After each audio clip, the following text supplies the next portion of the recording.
여기서 하는 액티비티는 이제 커퍼미디어의 특성, 다음과 같은 커퍼미디어 UTP, STP, 코엑시얼 케이블이 있는데 다음 중 어디에 해당하느냐 이 설명이 그걸 체크해 보라는 거죠. 그래서 the new Ethernet 10GB 기가 이게 바이트라고 돼 있는데 사실은 이 GB를 이렇게 쓰면 안 돼요. 이건 사실 그 통신에 대한 개념이 없는 사람이 쓴 겁니다. 10Gbps거든요. 그러면 이 B가 소문자가 돼야 돼요. 대문자가 되면 이거는 바이트의 의미입니다. 그래서 이렇게 쓰면 안 됩니다. 이렇게 써야죠. 이를 뭐 이런 식으로 써야 되죠. 네. 어쨌든 10GBps의 송신 속도를 지원하는 그런 구리 미디어는 이 중에 어느 것이냐 그런 거죠. 어느 걸까요? 코엑시얼, STP, UTP 어느 것일까요? 어느 거일 것 같아요? 네? STP 왜 그렇죠? 뭐 아까도 설명했습니다만 일단 쉴드가 되어 있기 때문에 노이즈에 강하겠죠, 그죠? 그러면서 노이즈를 줄여서 이제 채널 용량을 키울 수 있다. 그런 점이 있죠. UTP는 아무래도 이제 쉴드가 없기 때문에 그런 면에서는 좀 떨어지고, 그 다음에 코엑시얼은 지금은 뭐 이더넷에서는 쓰이지 않는다 그랬죠, 그죠? 트위스트 페어 케이블이 주로 이더넷 랜 케이블용으로 쓰이니까. 물론 UTP도 10GBps를 전송할 수 없느냐 하면 그건 아니에요. 그건 아닌데 이제 그 규격상 거리에 한계가 있죠. 그래서 10GBps를 UTP 케이블로 쓰려면 물론 캐테고리 6 같은 걸 쓸 수 있겠습니다만 그 거리가 제한이 된다. 보통 이더넷의 표준 거리는 최대 100m거든요. 근데 최대 100m까지는 좀 어렵고 보통은 한 수십 미터 정도는 10GBps로 전송이 가능합니다. UTP 경우에도.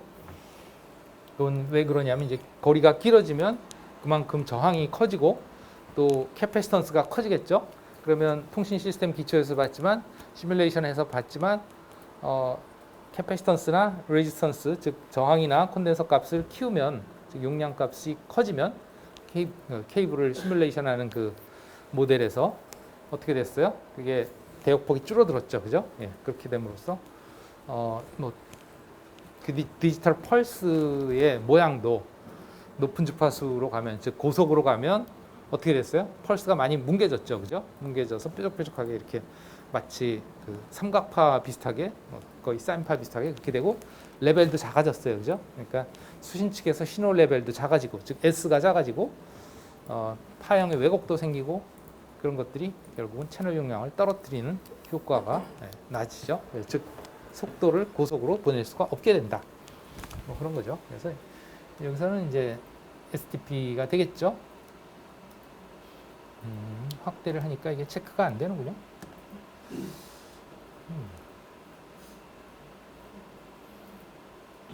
자, 말고 초기화. STP. 그 다음에 attaches antenna to wireless devices. 무선 장치에서 이제 안테나를 연결할 때 쓴다. 뭐였죠? 무선 장치에 많이 쓰이는 케이블이 그 중에 이거 다 구리예요. UTP나 STP나 코엑시얼 다 구리 케이블이죠. 그 중에서 어느 게 쓰이죠? 조금 아까 얘기했는데 어느 게 쓰여요? 아까 리뷰하면서 다 얘기한 건데 무엇이 쓰이나요? 무엇이 쓰여요? 코엑시얼 케이블이 쓰인다 그랬죠, 그죠? 그 다음에 세 번째는 여기 counters EMI and RFI by using shielding techniques and special connectors. 쉴딩 기술과 특별한 커넥터를 써서 EMI나 RFI를 이제 counters라는 건 이제 거기에 대응할 수 있다는 뜻이죠. 어느 거예요? STP죠, 그죠?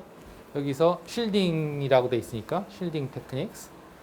and 특별한 커넥터라는 거는 뭐 아까도 얘기했습니다만 이 앞에서 이러한 쉴드되어 있는 커넥터를 쓰는 거죠.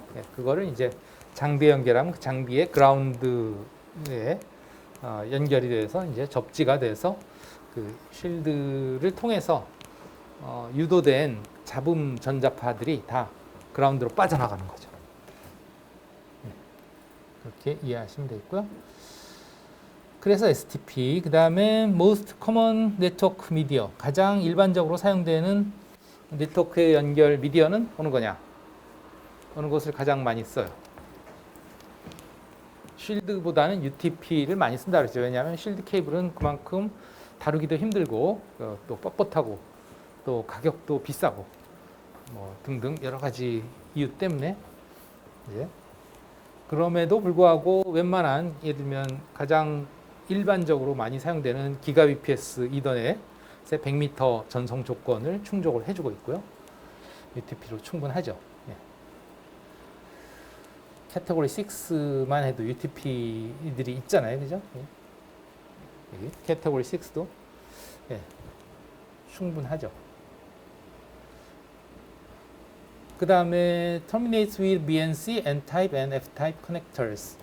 그래서 양단에 이제 그 커넥터들이 연결되는 커넥터들이 뭐 BNC 타입이나 N 타입이나 F 타입 커넥터를 쓴다. 이거는 뭐죠? 이런 커넥터들이 이렇게 생겼죠. 여기 F 타입, N 타입, BNC. 뭐야? 코엑시얼 케이블이죠, 그죠? 네. 그러합니다. 딱히 어렵진 않죠. 체크. 예. 그래서 넘어가겠습니다. 자, 그러면 이제 우리가 UTP 케이블에 좀 더 그 기술적인 원리를 집중을 해보겠습니다. 그래서 UTP 케이블의 특성이라고 나와 있는데요. UTP 케이블의 특성 중에 하나는 쉴드를 따로 두지 않는다 하는 거죠. 앞에서 이제 같은 트위스트 페어지만 이렇게 쉴드된 케이블을 쓰는 STP가 있단 말이죠.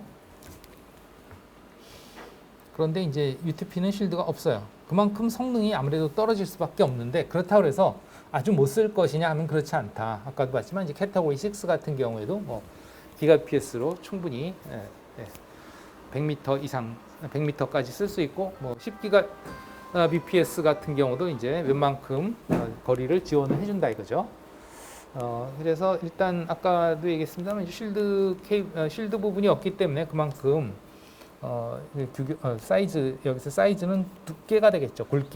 굵기가 좀 가늘어지겠죠. 쉴드 부분이 빠지니까.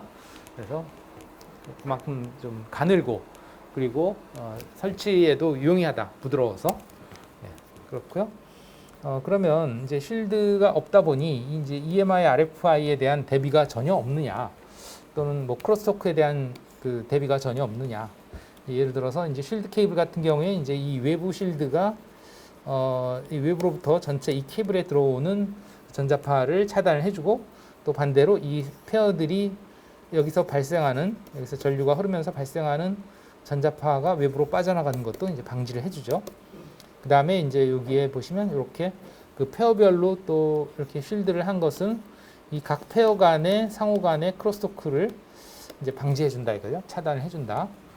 그런데 이제 언쉴드는 그런 게 없는데 그러면 이제 EMI 대책이나 크로스토크 대책이 전혀 없느냐 하면 그렇지 않다 이거예요. 그렇지 않다. 그러면 이거는 어떤 식으로 그러한 그 쉴드 기능이라든가 아니면 크로스토크를 차단할 수 있는 기능을 제공을 하느냐 하면 두 가지입니다. 하나는 시그널링 방식과 그 다음에 또 하나는 트위스트, 케이블의 트위스트. 예, 두 가지에 의해서. 이 보시면 케이블이 그냥 이렇게 두 줄로 이렇게 가는 게 아니고 꼬여서 가죠, 그죠? 꼬여서 가요. 이 꼬운다는 것이 대단히 중요하고요. 그 다음에 또 하나는 시그널링.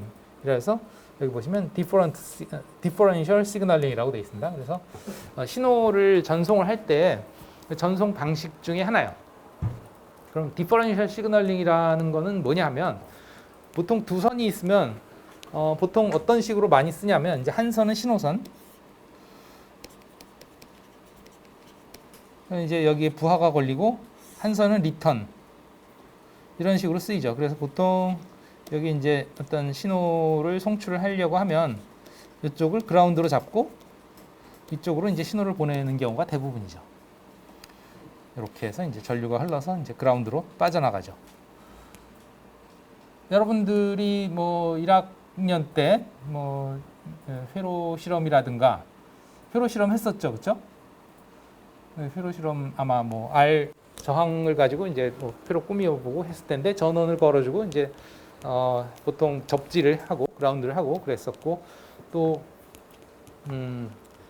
그 TTL 디지털 실험을 할 때도 마찬가지로 아마 그 파워 서플라이에 5V는 이제 전원 쪽으로 이제 연결을 하고 IC의 전원 쪽으로 연결을 하고 IC가 이렇게 있으면 뭐 7400 시리즈 IC가 있으면 1번, 2번, 3번, 4번, 5번, 6번, 7번, 8, 9, 10, 11, 12, 13, 14 이렇게 핀이 있으면 이제 7번이 뭐예요? 그라운드고 14번이 VCC죠? 그래 안 그래요? 기억이 다 새롭나요? 기억이 안 나나요? 이렇게 돼 있죠? 맞아요? 네? 이렇게 돼 있죠? 그래서 그라운드가 있고 그 그라운드를 기준으로 그리고 BCC가 얼마냐가 결정이 되죠. 그라운드를 기준으로 BCC. 그래서 그라운드가 항상 이제 뭐랄까? 그 기준이 되는 그런 선이 되겠죠, 여기. 그래서 여기에 뭐 신호가 입력 신호가 들어간다 했을 때도 결국은 이 그라운드를 기준으로 몇 볼트, 뭐 4.2V 이런 식으로 이제 들어간단 말이에요. 또는 뭐 5V 이런 식으로 입력이 들어가죠. 그라운드를 기준으로. 그래서 여기를 기준으로 신호가 이제 간다 이거. 이것이 이제 많은 경우 이런 식으로 하는데 이거는 이제 통신에서는 이런 식으로 많이 안 써요. 통신에서는 이렇게 안 하고 이렇게 쓰는 곳은 주로 이제 기기 안에서죠. 장치 안에서. 장치 안에서 부품과 부품 사이의 신호 전달은 이런 식으로 그라운드를 중심으로 그 신호를 몇 볼트 뭐 이런 식으로 보낸단 말이에요. 그런 방식이고 그런 걸 우리가 이제 유니폴러 시그널링이라고 그런다.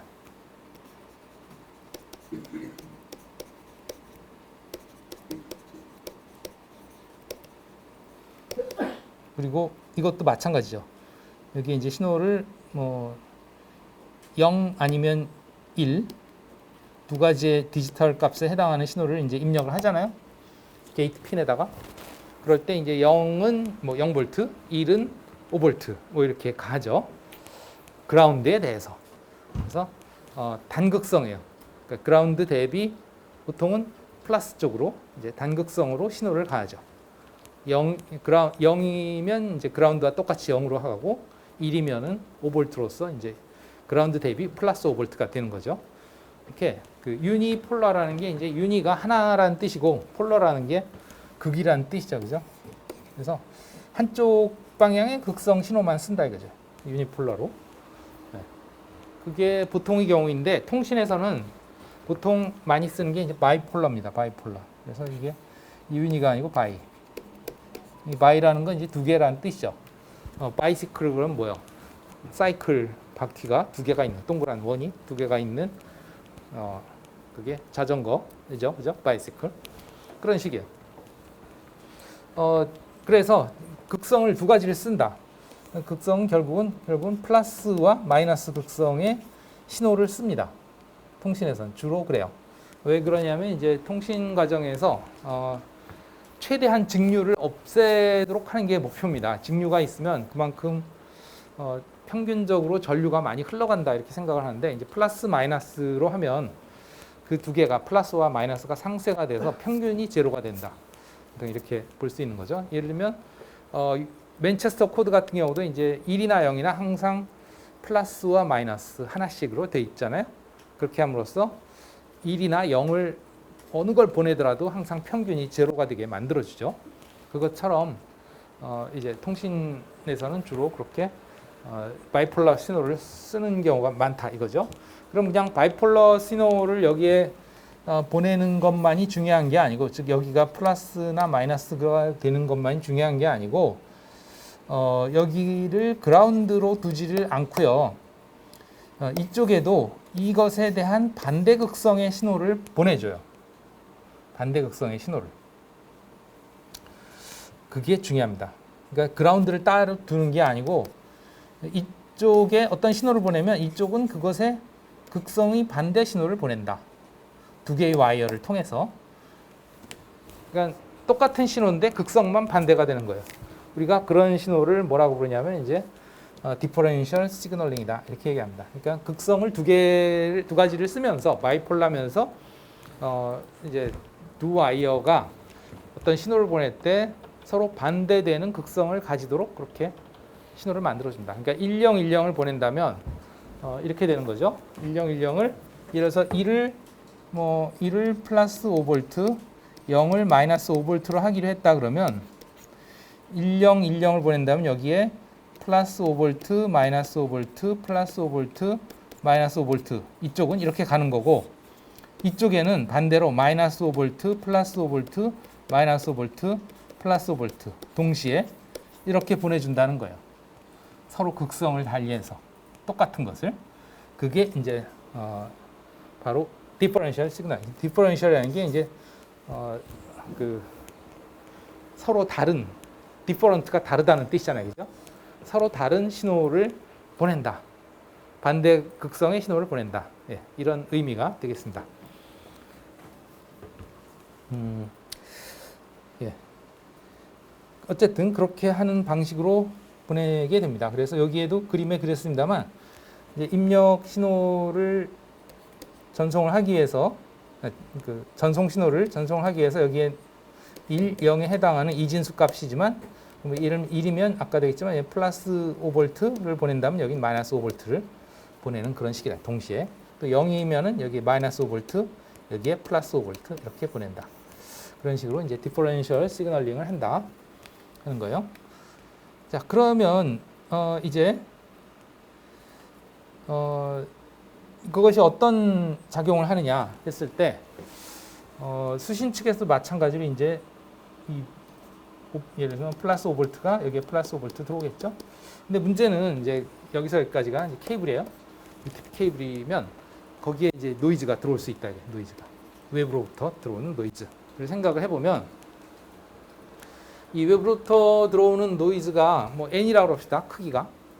그러면 여기에서 이제 만약에 와이어가 이렇게 두 개가 꼬이지 않고 그냥 평행으로 이렇게 쭉 간다면 어떤 점이 있을 수 있냐면 이 두 개를 바짝 붙이기가 어려워요.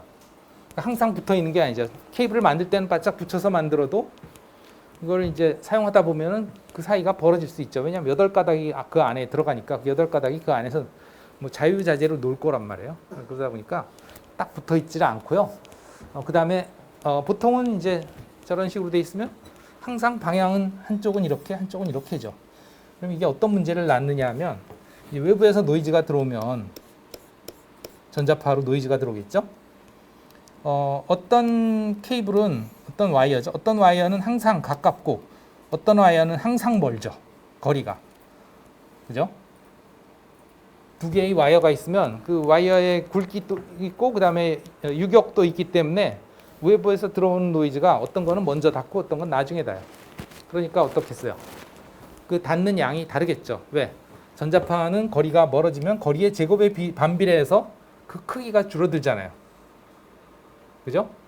그러다 보니까 여기에 들어오는 노이즈의 양과 여기에 들어오는 노이즈의 양이 다르고 시간차도 있어요. 그죠? 요만큼의 그 거리에 따른 시간차도 생기고 크기의 차이도 생겨요. 그러니까 여기 들어오는 노이즈를 n이라고 그러면 여기는 n- 이렇게 되는 거죠. 수신 측에서 보면. 그런데 이걸 꼬아놓으면 이와 같이 꼬아놓으면 이제 외부에서 노이즈가 들어온다 그러면 자 보세요. 이 구간은 이쪽 하얀 선이 더 먼저 닿고 그 초록색이 나중에 닿아요. 그죠? 그러니까 그렇고 그 다음에 이 구간은 어때요? 이번엔 초록색이 먼저 닿고 하얀 선이 나중에 닿죠. 그것이 서로 간에 어때요? 서로 간에 어떤 효과를 나요? 평균적으로 두 개의 거리가 노이즈로부터 똑같은 거예요.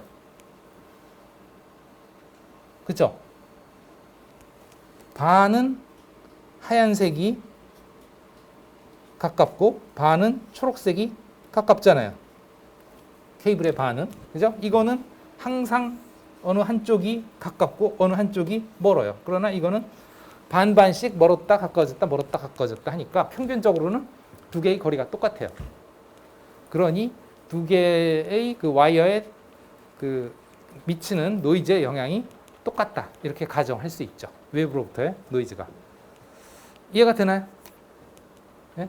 그러면은 네. 꼬인 거를 아예 풀어버렸을 때는 어떻게 되나요? 꼬인 거를 풀면 그런 효과가 떨어지죠.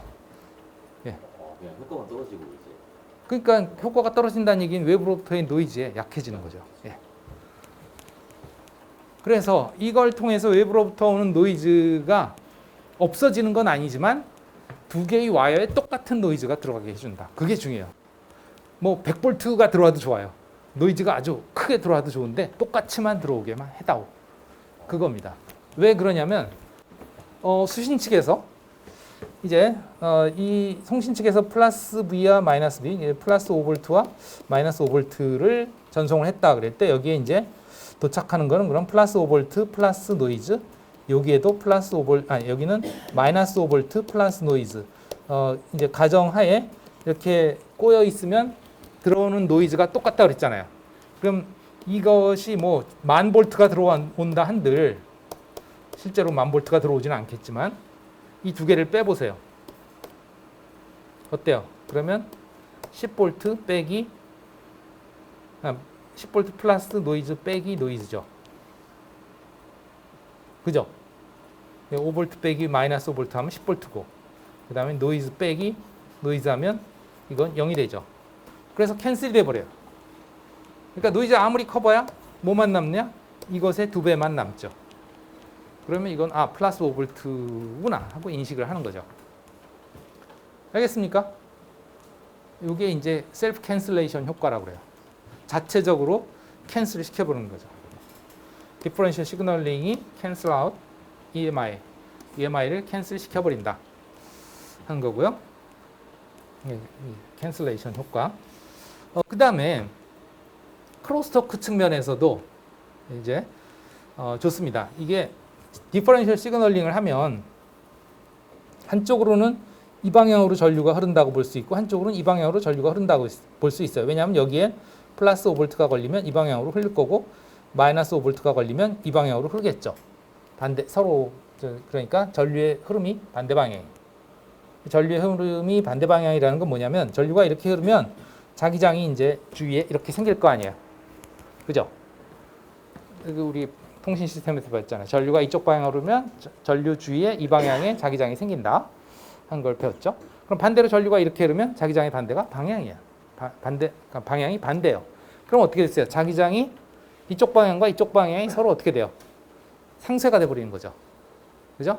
그래서 자기장이 빵이 돼요. 그것도 아주 타이트하게 서로 붙어 있기 때문에 외부에서 볼 땐 이 와이어 외부에서 볼 땐 거의 없어요. 자기장이.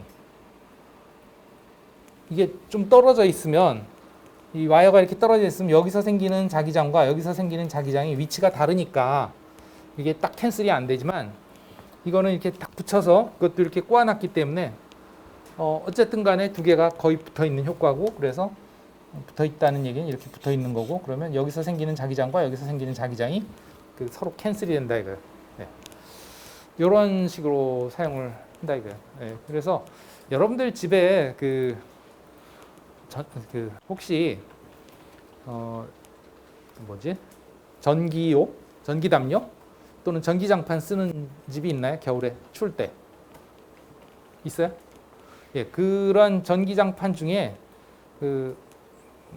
전자파가 없는 전기담요, 전기장판 하고 나오는 것들이 있거든요.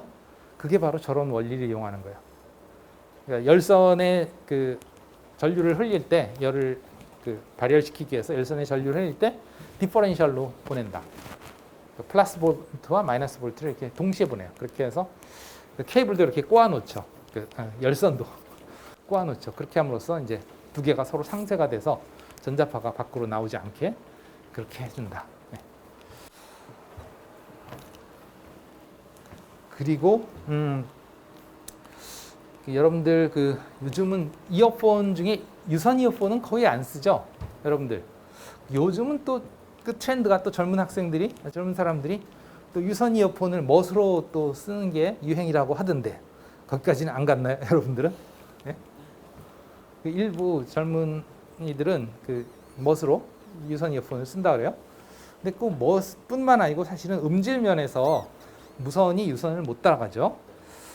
그리고 오디오 매니아들 중에는 그런 유선 이어폰 중에도 이어폰 줄이 그냥 줄이 아니고요. 이렇게 꽈배기처럼 꼬인 줄을 쓰는 그런 사람들이 있어요. 그럼 그냥 멋으로 그렇게 꼬아놓은 게 아니고요. 그 꽈배기처럼 꼬아놓은 이어폰의 뒤에 커넥터를 가보면 커넥터 자체가 다릅니다. 보통 여러분들이 많이 썼던 유선 이어폰의 커넥터는 4극이에요. 4극. 그래서 이렇게 있으면 여기에 이렇게 극이 이어폰이 뭐 이렇게 생겼는데 하나, 둘, 셋 해서 여기 금속이 4개로 구분되어 있습니다. 4개 구간으로 구분이 되어 있어요. 4극 이런 식으로 되어 있죠. 네, 이렇게 4극 이어폰으로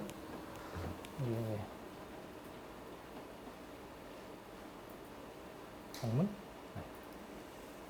이렇게 4극으로 되어 있죠. 그래서 여기가 접지, 그 다음에 왼쪽, 오른쪽, 그리고 마이크 이렇게 4개의 극으로 되어 있어요.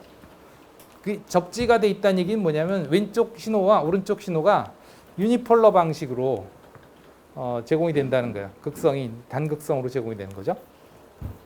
디퍼런셜 시그널링이 아니에요. 왼쪽 따로 오른쪽 따로 하나의 선만 통해서 신호를 보내는 방식이다. 이거죠. 네, 그리고 하나가 이제 마이크고 이런 방식인데 이거 말고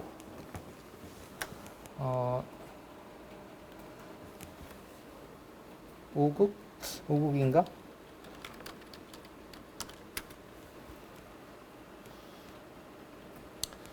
요런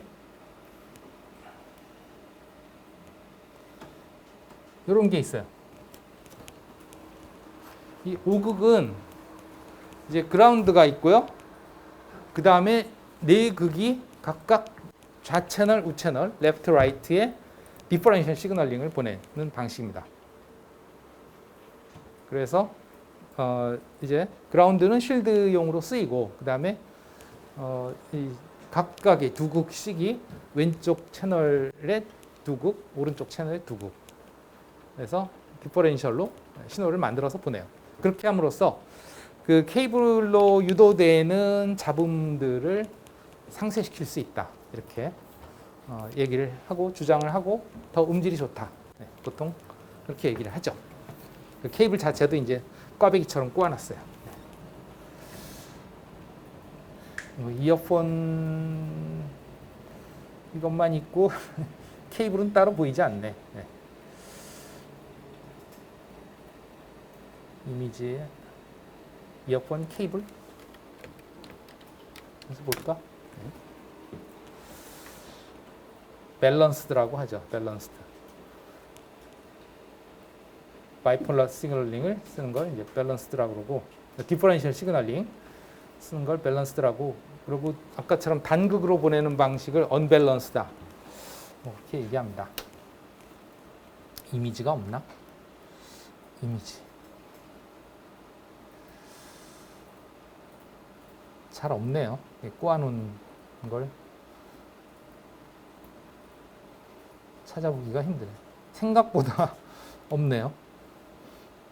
예, 이런 식으로 꼬아놓은 식으로 쓰죠.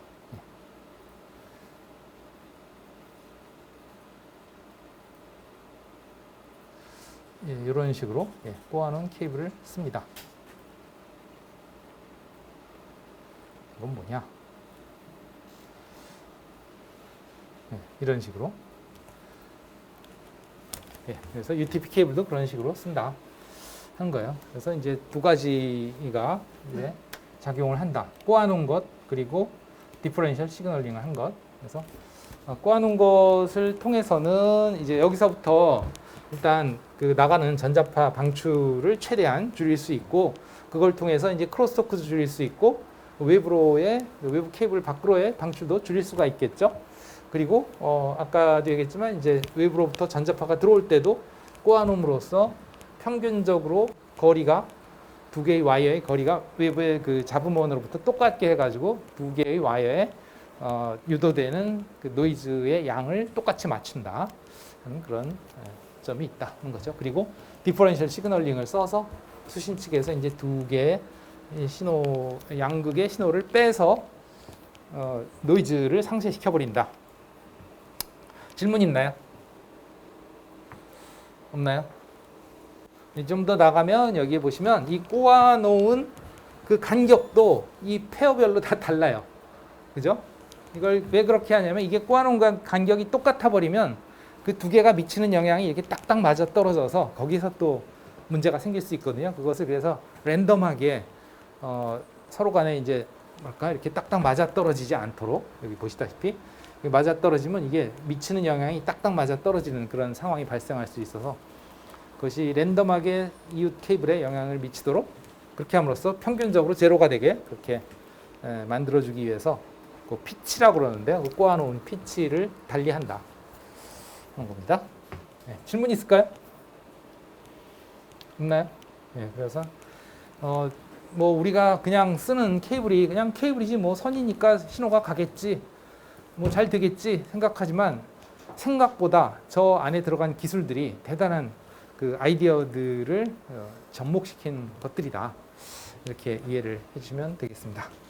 네. 그러면은 약간 요즘 무선 이어폰들 나오는 노이즈 캔슬링 같은 것도 네. 약간 저런 원리를 이용한. 그렇진 않아요. 무선 이어폰에서 사용하는 거는 여기 이제 뭐 이어폰이라고 합시다. 여기 이제 귀에 들어가는 데고 그러면 여기에 이제 뭐 신호가 올 거고 뭐 유선으로든 무선으로든 오겠죠. 뭐 무선으로 온다면 이제 전자파로 와서 들어와서 이제 디지털로 바뀌어가지고 아날로그로 바뀌겠죠. 예. 그 다음에 여기 이제 마이크가 있어요. 그래서 마이크로 수신을 합니다. 그럼 이제 이 마이크로 수신되는 것이 뭐냐 외부 신호겠죠. 외부의 소음들. 그러면 그것을 이제 수신해서 분석을 해가지고 이것과 반대 방향의 극성을 가지는 신호를 이 안에서 자체적으로 만들어요. 그래서 더해버립니다. 그렇게 해서 캔슬링을 하는 거예요. 네. 그러면 이제 이것만 들리겠죠. 네. 여기서의 노이즈는 뭐 전자파 노이즈는 안 되고 오로지 그 음향학적인 노이즈만 캔슬링이 가능하죠. 네. 전자파 노이즈는 캔슬링이 안 돼요. 마이크를 통해서 들어온 신호를 반전시켜서 그냥 합쳐서 0으로 만들어버리기 때문에. 또 다른 질문 있을까요? 뭐 이름은 똑같이 노이즈 캔슬링이지만 조금 다른 개념이죠. 네, 이렇게 그 UTP 케이블의 특성을 알아봤고요. UTP 케이블의 표준에 있어서는 여기서는 케이블이 아니고 케이블링입니다. 케이블링.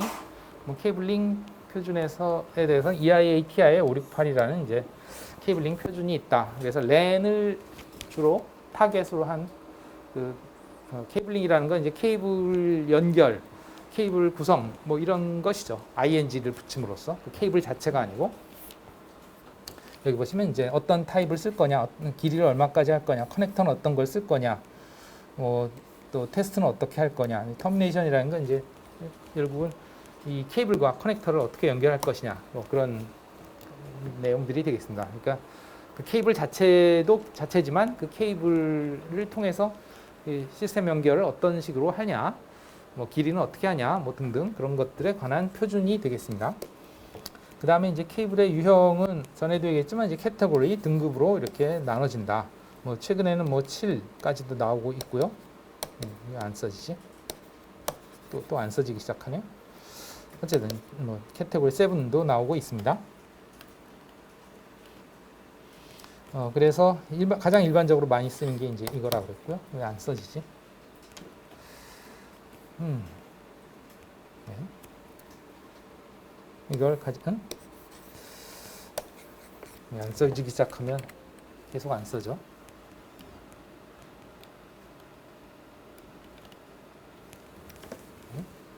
이게 이제 가장 많이 쓰인다. 1기가, 1GBps까지 이제 주로 최소한의 그 acceptable한 100m까지 전송 가능한 거다. 6가 되면 이제 6의 경우는 10기가까지도 가능한데 아까도 얘기했지만 이제 10기가용으로는 이게 최대 거리까지는 안 되고 단 수십 미터 정도까지밖에 지원을 안 한다. 그래서 100m까지 10GBps를 온전히 제공하는 것은 이 캐테고리 6A부터다. 이렇게 보시면 되겠고요. 이거 같은 경우는 이제 성능을 높이기 위해서 쉴드 케이블을 쓸 수도 있다. 그런 거고요. 그 다음에 이제 6에 세퍼레이터가 들어간다는 거. 이거는 크로스토크를 줄이기 위해서. 질문 있나요? 있죠? 그 다음에 이제 UTP에서 사용하는 커넥터는 아까 지난 시간 되겠지만 보통은 이제 통칭 RJ45라고 부릅니다만 이제 정확한 명칭은 이제 8P8C 뭐 이렇게 돼 있고요. 그 다음에 이제 이 장비 쪽에서는 이런 잭이라고 하고, 그 다음에 이제 장비와 장비를 연결하는 케이블 쪽에는 플러그라는 커넥터를 쓰죠. 네. 그래서 뭐 대부분의 장비는 다 이렇게 케이블에 연결되어 있는 이 플러그가 꽂히는 잭으로 돼 있죠, 그죠? 네. 왜 안 꽂지? 거꾸로 꽂았군요. 이렇게 돼 있습니다. 그래서 저기 이제 플러그 요거죠, 8P8C.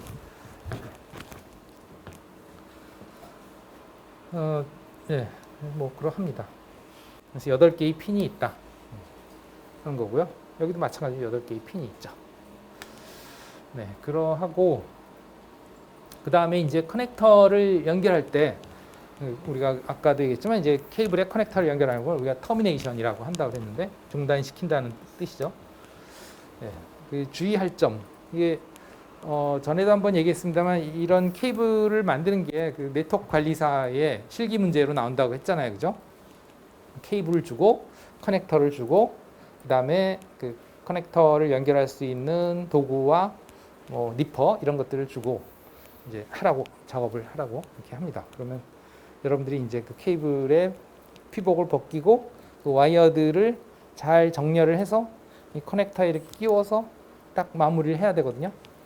그거를 해야 되는데, 그게 이제 안 해보면 좀 쉽지 않아요. 그래서 여러분들이 혹시 네트워크 관리사 시험을 보고 싶다 그러면, 그 실기를 해보고 싶다 그러면, 여기 재료실에 가서 그 케이블 좀 달라고 그러고, 커넥터도 좀 달라고 그러고, 그 커넥터 찍는 도구도 달라고 그렇게 해서 좀 연습을 해보시면 돼요.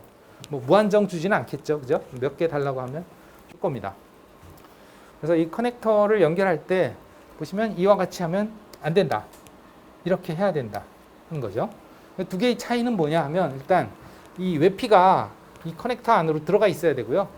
커넥터 안에 보시면 이 크림플 투스라고 해서 딱 이 외피를 잡아주는 이빨처럼 생긴 그 삼각형으로 된 그게 있어요. 지지하는 부분이. 그게 이제 처음에 들어갈 때는 위로 올라가 있는데 그 렌툴이라고 해서 이렇게 그걸 꽉 찍어서 이 이빨이 내려오게 해주는 그런 뭐 니퍼 같이 생긴 장치가 있거든요. 도구죠. 장치가 아니고 그 뭐라 그러나 도구. 공구가 있죠. 공구. 그걸로 찍으면 콱 잡아요. 콱 그 외피를 물어요. 외피를 여기인데요. 물어줌으로써 이 외피가 이게 당겨도 빠지지 않게 해주는 거죠. 커넥터가 딱 물려 있을 때, 즉 여기에 이 잭에 이 플러그를 연결했을 때 여기를 당겨도 외피가 빠지지 않아요. 커넥터에서 딱 물려 있기 때문에. 근데 이거는 지금 외피가 빠져 있잖아요. 그럼 어떤 문제가 생기냐? 이 케이블을 이렇게 당길 때 장력이 걸릴 때 그 장력이 오롯이 어디에 걸리느냐 하면 바로 저 와이어들에 걸리죠. 와이어들. 보세요. 이걸 당기면 그 힘이 어디 걸리겠어? 다 이 와이어들에 걸리겠죠. 그럼 와이어가 빠집니다. 끼워졌던 게. 예, 뭐 여기가 납땜이 된 것도 아니고 그냥 물리적으로 딱 뭐라 그럴까? 물리적으로 끼워져 있는 거기 때문에 당기면 빠져버린단 말이야. 그래서 이제 케이블에 불량이 생기겠죠. 예, 그런 것들을 방지하기 위해서 외피를 같이 커넥터 안에 집어넣고 꽉 물어줘야 된다. 그걸 잘해야 돼요. 이게 안 되면 불합격이죠. 이런 식으로 만든 케이블은 엉터리다. 그 다음에 그 아까도 얘기했듯이 이 와이어 쌍들이 다 꼬여 있었거든요, 원래. 근데 이 커넥터 안에 들어갈 땐 꼬여서 들어갈 수는 없어요. 왜냐하면 커넥터에 이 가이드가 딱 그 와이어별로 이렇게 평행으로 8개의 가이드가 있어서 그 가이드에 딱 맞게 돼 있어요, 와이어가. 그러려면 그 꼬여 있는 게 다 풀려야 그 가이드에 딱 끼워지죠. 꼬여 있으면 끼워질 수가 없겠죠.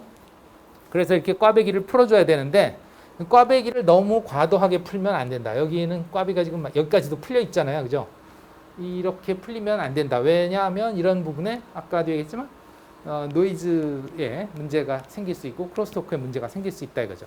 꼬아놓음으로써 그런 부분을 방지할 수 있는데 여기에 너무 과도하게 여기까지 풀려 있으면 안 되고 여기만 딱 풀어지게 그렇게 해줘야 된다. 그러니까 이 부분만 꽈배기가 풀리고 여기 보시다시피 나머지 여기는 이제 꽈배기가 풀리지 않게 그렇게 잘 해야 된다 하는 거죠. 질문 있을까요? 네, 없으면 좀 쉬었다 합시다.